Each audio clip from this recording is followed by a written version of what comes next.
So let's talk about Home Alone. Some people consider Home Alone to be a Christmas movie, and technically, I suppose it is. I guess I just think that there are too many questions about the McAllisters. What kind of people travel in such a large group to Paris during the Christmas holiday? Not much is mentioned about what exactly the McAllisters do to live so high on the hog. Face it, it's a very nice house they live in, so someone there is doing quite well for themselves. I have explanations. Okay. I just watched this today. Okay. So, the McAllister's brother took a job in Paris. Okay. And that explains the excess of kids who are there to finish out the school year. So the McAllisters are taking their brother's kids to Paris for Christmas so the family can be together.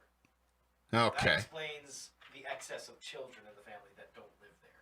The jerk in the shower? He got the job in Paris? Is that what you're saying? That's another brother. Okay. And another wife and their kids who are also there.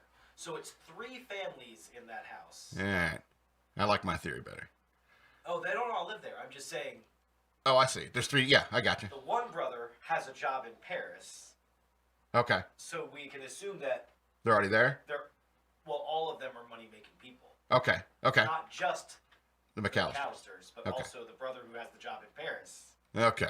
Because they all seem spoiled rotten, right? Yes. That's Yes. what I'm saying. So they're all high up there in the chain. Yeah. Okay. Well, so, but my question is, what are the tax laws concerning cash gifts in France? All right. That's what I want to know. The McAllisters live in the Chicago suburbs, a town notorious for corruption and organized crime. Could Mr. McAllister be going to collect a Christmas bonus from a mob boss in Paris? Maybe Mr. McAllister is a mob lawyer, and that would explain their wealth, and it could explain why Harry and Marv are so intent upon getting that darn kid instead of shifting to softer targets on the block. Do Harry and Marv have beef with Mr. McAllister? If they are simply burglars, why the obsession with that house? I get it, the kid pissed you off, and the wet bandits are not exactly the best of the criminal class, but at some point, you should cut your losses and go after houses that are actually empty. And what kind of family forgets their kid on a trip outside of the country?